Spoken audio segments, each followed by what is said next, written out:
All right, so let's go back to the slides. All right, so let's talk about secure operating system. So the kernel we talked about runs in ring 0, and there are two types. This is what has to be in RAM all the time the operating system is running, and there's a monolithic kernel and a microkernel. Now the monolithic kernel is where everything is compiled into one executable file, and the whole kernel runs in supervisor mode. And this means if you wanted to add something new, you'd have to recompile the kernel, which was the case with Slackware and such. So Unix and Linux use monolithic kernels. This is faster, but more secure against crashes. The microkernel is modular, and you can add things via loadable kernel modules. And that's considered slower, but more secure against crashes, because part of it can crash and the other part won't crash. Windows is a hybrid system, closer to a monolithic kernel, and all the reference materials I checked told me that Linux uses a monolithic kernel, but I think other than Slackware, it also uses loadable kernel modules. So my impression is that modern kernels are not simply in either of these categories anymore, but they're sort of a hybrid model, including some features of both. But I'm not quite sure about that. A real kernel expert could probably make a more careful statement. Then there's the reference monitor we talked about. This is what enforces the system security policy, always enabled, and this is what's required for levels A and B of the Orange Book. The reference monitor that recognizes that there are multiple levels of security in the objects the operating system can access, and there are multiple levels of security of the people, and it has to somehow make sure that the people do not get access to things they are not supposed to. Now in Linux and Unix, everything has read, write, and execute permissions. So you have these 9 bits here, read, write, and execute for the owner, the people in the same group, and others. And that's the fundamental way the security model of Linux works. In Windows, it has these NTFS permissions, which are actually 14 single bits, but they're typically accessed in these 5 or 6 categories: read, write, read and execute, modify, and full control. And then you assign that to groups of people like administrators and system and interactive and so on. So in Linux, there are setuid programs which run with the permissions of the owner of the file, not with the user, and this is how you can temporarily escalate privileges. For example, if a non-administrative user wants to change their password, they have to change the system files, etspassword and etsshadow, but they don't have the security permission to do that, so they run a setuid password program which runs as root even though it was launched as a non-root user. This is obviously dangerous. If you can trick that program into crashing while it's elevated, then you can elevate permission that way, and this is one of the many common ways people use to escalate permission in exploits from a low level to a high level. So, then there's virtualization. Virtualization is everywhere now. Every server you contact on the internet is actually a virtual machine these days, although these days more and more of them are actually containers, which are a lighter and faster and cheaper form of virtualization, essentially. So you have some kind of operating system running directly on the hardware, and then you have guest operating systems running on the virtual hardware, which may or may not match the physical hardware.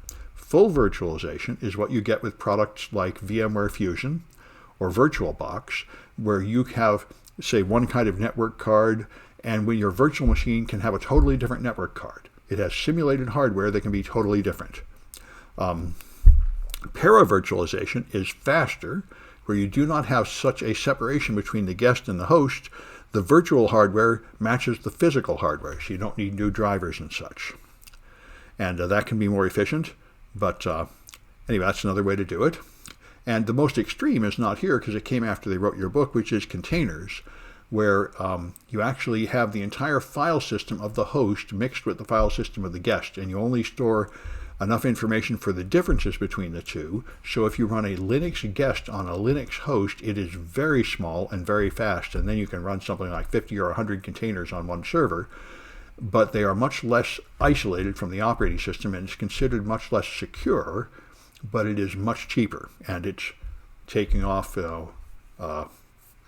like crazy. Everybody's moving to Kerberos and containers because you can do so much more, and it's so much faster. Now, the hypervisor is the software that controls this process. Is that what Amazon uses? Well, I don't know. I doubt it, because Amazon has been around much longer than containers have been popular. But it's a good question, and I don't know. I know a lot of training products use it. Like if you take the Web Security Academy, another course I'm teaching here, you have a puzzle, and you'll say, launch the lab, and it will launch this lab where you have a machine to exploit for just 1 hour, and that's a container. Spins up really fast. And I don't know if you can rent a container. If you would, it would be much cheaper. It's a very good question. I use a lot of the cloud services where I spin up like a Linux machine and use it, and I guess I don't even know if that's a container or a real VM. You wouldn't necessarily be able to tell easily. Anyway, so the hypervisor is the software that creates these containers. And so, for example, VMware ESXi would run directly on the host hardware. That's one way to do it, and the most efficient way to do it. And that's what servers would use. But what most of us use on our desktop machines is a Type 2 hypervisor, where you actually have a whole operating system like Windows, and then you run something like VMware on top of that, which simulates an environment for a guest to run on. So this is, of course, much less efficient and more complex, but it's more appropriate for a general-purpose computer environment, like a home laptop. So the point of virtualization is you can have several different types of machines without having to buy all the different hardware, and you can have snapshots to make it easy to do backup and recovery. You can make clusters of guests that will all cluster correctly because they all have the same simulated hardware, even if the underlying hardware is different, which really makes it a lot more efficient for server setups of multiple servers, where instead of having to keep on buying more servers with identical hardware that goes out of date, you have different levels of hardware in your servers, but you have simulated hardware that's all the same. There are security issues, of course. If you have one host running several virtual machines, if the host goes down or is compromised, that will compromise all the virtual machines. So it's not a good idea to run guests with different security requirements on the same host. And there are attacks that perform VM escape, where you can attack a container, attack a virtual machine and escape and take over the host. And these happen more often in containers, in Kubernetes. There are quite a few escape attacks escaping from Kubernetes. That's why it's considered less secure, where you have a host platform, you run a few servers, one of them is a web server, one of them gets hacked, and they might be able to take over the other machines on the same box that way. All right, another issue, of course, is if you are running multiple operating systems on your machine at the same time, like you're running Windows and you're running a virtual machine, then if you were to put up network traffic, you might not be able to see all the network traffic. For example, if you have network traffic between the virtual machines on the same host, that will be simulated network traffic that never actually goes to the network card and never actually goes out to your tap. So this is the problem with software-defined networking. You're now going to need software-defined network security. And that's an issue. Good. All right, so there's lots in cloud computing. It's all over the place. So infrastructure as a service is where you actually just sort of rent the physical hardware and then you put on whatever you want. Platform as a service is where you get some platform you can work with, like web hosting. And then software as a service is where you only gain the ability to use one program, like Gmail. It's running on somebody else's machine, it's in the cloud, but you can't put a patch on the operating system or write your own software or anything. All you can do is use this one program. Private clouds are where you actually have nobody else sharing those cloud machines with you. You have your own server farm and you control the physical location. This is important for high security military data, government data, and for compliance with things like HIPAA. The alternative, which is what most of us use, is the public cloud, like just the default level of AWS or Azure, where they will warn you, you don't even know what nation your data is in. You don't even know how many copies there are. They're just moving it around to other servers up there. Now, I think Amazon tells you what region you're in, but Azure warns you, you totally don't even know where it is. And that is, of course, cheap and easy, but it does not meet many security and compliance rules. So it's an issue. And private cloud, of course, you have much more control. You know physically where it is. You know what backups are being made and all that. But then you have to arrange for your staff to do all that. So there's other issues. For example, in early days, Amazon found that there were some public images donated by users, and some of them had a backdoor, a predictable private key. There was also an issue around that time where if you got a new Amazon machine and you ran a forensic tool, you would find the previous person's data on your hard drive. They were not cleaning it between users. They fixed these things, of course, long ago, but that's an issue. Cal Rankin has been a guest in my class many times, and he actually wrote some cool stuff in a Linux magazine explaining if you wanted to clean a cloud server and know that it's clean, he has a system where you can put some programs in RAM, connect to those processes, wipe the whole hard drive, and verify that the whole hard drive is wiped before you turn off the function and abandon that machine, which is pretty cool. So you don't have to trust the provider like Amazon to wipe your data. You can make sure you wipe the data yourself, which is a pretty cool thing to do.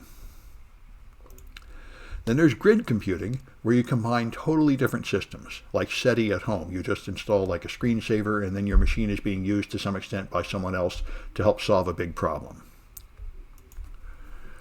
All right, there's parallel systems, where you have many computers using sharing memory, and that means if one of them changes a memory state, it might be affected by another one, and that's one of the many race conditions you have. This happens a lot on Linux machines where you store something in temp files, and then you read it later assuming it hasn't been changed. Well, somebody could change it in between.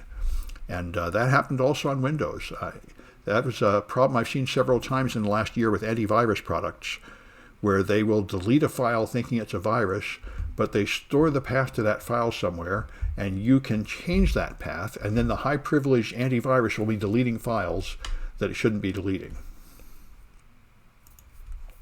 Peer-to-peer sharing, of course, like BitTorrent, is a big thing, where you just get a copy of like a movie or music or a Linux distribution, and then you're sharing it with many other people. So when you download it, you're downloading it from all these random people who are running the peer-to-peer software. So it's intrinsically kind of dangerous and unsanitary, but it usually works because you have hashes. The software is broken up into pieces. Each piece has a hash, and the software automatically verifies the hash value. So you usually get what you asked for. The problem is, since it's usually pirate stuff, it was stolen by somebody and modified, and often they put malware in it. So it's a dangerous and unsanitary thing to do, to steal stuff with peer-to-peer, but it's very popular, of course. And then there's thin clients, which has been a big thing since the pandemic. Boy, I'm using these now, where I'm a consultant for a company, and they want to give me a machine on their network. I have two. One of my jobs, they sent me a special hardware, and I have to work only on that one hardware because they like air gaps. The other one just gave me access to a virtual machine, which is running in, I think, the Azure cloud. I just connect. I know that none of the data is ever on my machine at all. They don't have to care what kind of machine I use or whether it's secure. I'm using a remote desktop on Azure. This is all the rage now. I have their operating system with all their defenses, and I can only access company data right there. So it's a good thing, a thin client. And there are diskless workstations you can have where people don't even have a whole computer. They don't have any storage device. They just have sort of a keyboard and a monitor connected to a server, which pushes out the operating system you're going to use. Yeah. And then, of course, the Internet of Things is where you have all these gadgets, little cheap gadgets like light bulbs and cameras and garage door openers, all connected to the Internet, your stove, and these things, unfortunately, tend to have terrible security because they're just rushed out fast to make them as cheap as possible, and they typically have a super stripped-down Linux system with old versions of things and often no way to patch it or update it. And it turns out they've got default passwords and buffer overflow exploits and all that jazz. And so this is what people do increasingly now is they get a special home security gateway to protect their home devices since they tend to be insecure. But this is a problem at companies, of course, where they install things like file servers, IoT devices, and that's a way in. Yeah, the password for all of them is 1234. Yeah, and sometimes when you reboot them, the password goes back to default and foolish things like that. So, these Internet of Things devices are a weak spot in modern security. Yep, Yes, hospitals, yes, medical equipment is well known to have a lot of these flaws. Good. All right, we're up to 3D. This will be the last one for today. And let me see if I need to make these 2 changes.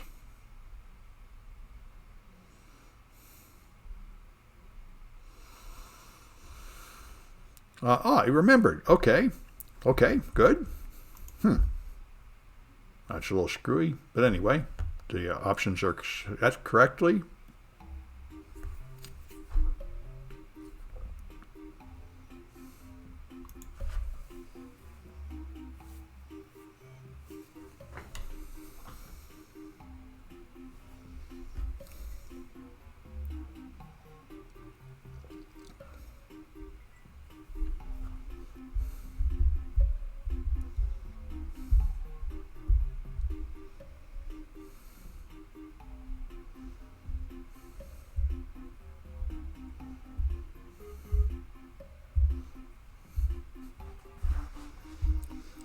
What do a lot of people use for IoT? Some of my friends bought these things. I forgot the name though. They'll sell you like a home security gateway. It's basically just a router with like a good firewall and such.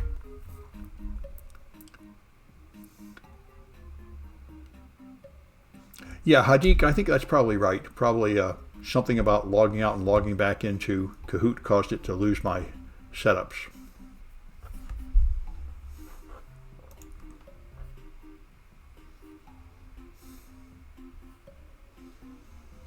All right, looks like I got who's coming. All right.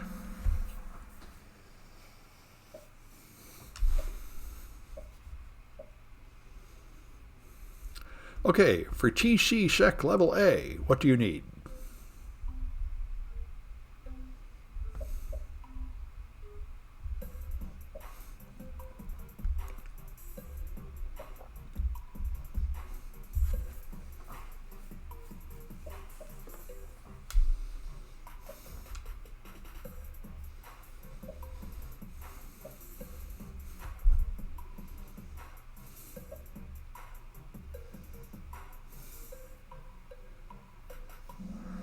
You need the reference monitor. The rest of these have nothing to do with it. All right.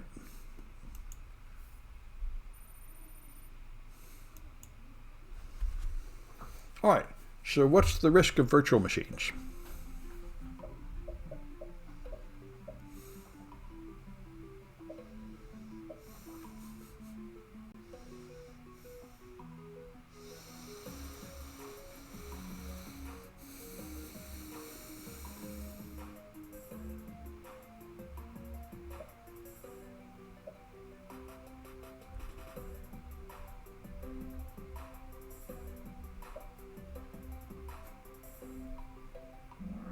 Yep, VM escape, where an attack in the virtual space escapes into the host.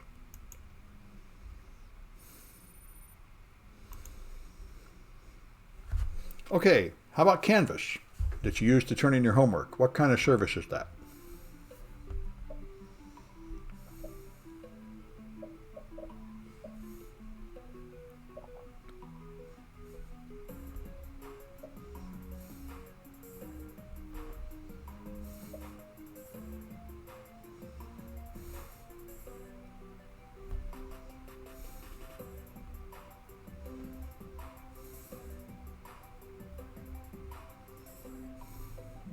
Yeah, that's software as a service. You're just using one program. All right. All right, if you combine dissimilar computers together to work on a big project, what have you got?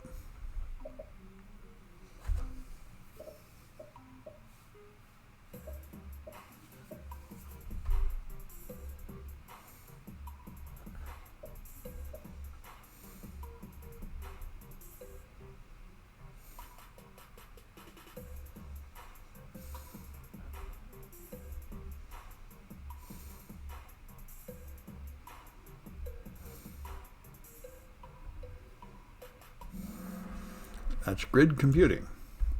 All right. Let's see the winners. All right, Fortega, Mohammed,